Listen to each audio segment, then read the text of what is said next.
एक बार की बात है, चंद्रगुप्त मौर्य जो बिहार और मगध या भारत के सम्राट या राजा, उनके मन में एक बार जिज्ञासा हुई कि अनाज महंगा है या मांस महंगा है। तो उन्होंने सभा बुलाई और सभी से पूछा कि अनाज महंगा है या मांस। तो सभी ने कैलकुलेशन लगाया कि भाई अनाज उपजाने में तो टाइम लगता है 4 महीने का, उसमें बहुत सारा सिंचाई करना होता है, हल जोतना होता है वगैरह वगैरह।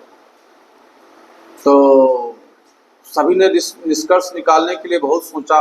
तो एक सामंत थे जिनको शिकार करना बहुत पसंद था और शिकार बड़ा इजी हो जाता, एक तीर मारो मर गया, 5-6 किलो 10 किलो मांस मिल गया। तो उन्होंने कहा मांस सस्ता होता है। तो सभी ने देखा कि भाई सामंत बोला है मांस सस्ता होता है, तो उन्होंने भी निष्कर्ष निकाला, हाँ मांस सस्ता होता है। चाणक्य मौन थे और चंद्रगुप्त मौर्य ने पूछा कि आप बताएं गुरुजी, आप कुछ बताया, इस पर विचार रखे अपने। बोला मुझे कल तक का समय चाहिए। ठीक है, अच्छी बात है। उसके बाद फिर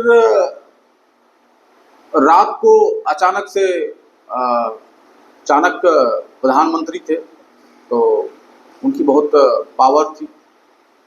वो सामंत बोला था कि मांस सस्ता होता है, तो उनके दरवाजे पर आ धमके। सामंत भी बड़ा भयभीत कि भाई प्रधानमंत्री इस वक्त रात को पधारे हैं, क्या बात हो गई। फिर प्रधानमंत्री ने कहा कि राजा को कोई बीमारी हुई है, सो वैद्य ने कहा कि 2 किलो मांस, आपका 2 किलो मांस चाहिए, जिसके लिए आपको पैसा भी मिलेगा, लगभग 100 स्वर्ण मुद्राएं।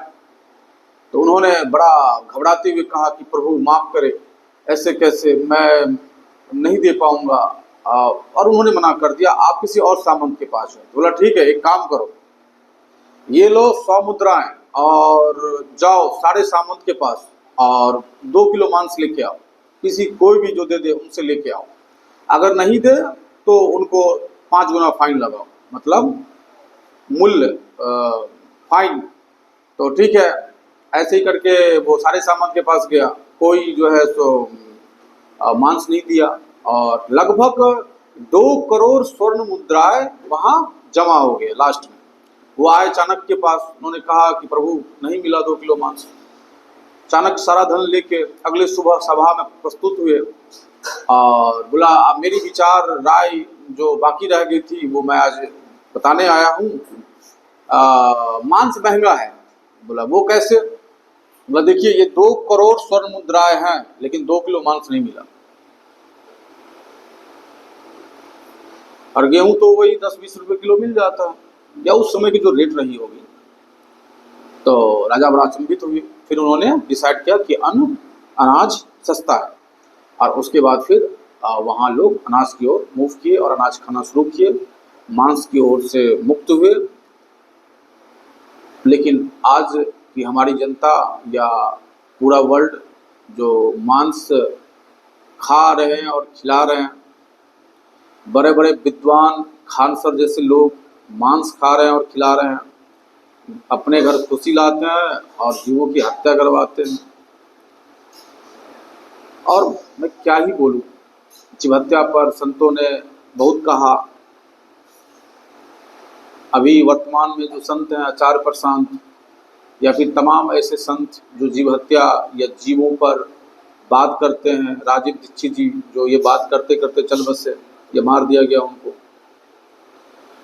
तो मुझे लगता है कि समझना चाहिए लोगों को, और क्लाइमेट चेंज जैसी महामारी जो हमारे सर पे मंडरा रही है उस पर भी ध्यान देना चाहिए। और क्लाइमेट चेंज में जितना पॉल्यूशन होता है उसमें से 25% पॉल्यूशन अकेला मीट कंजप्शन से होता है। इस बात को आप लोग ध्यान रखें। नमस्कार।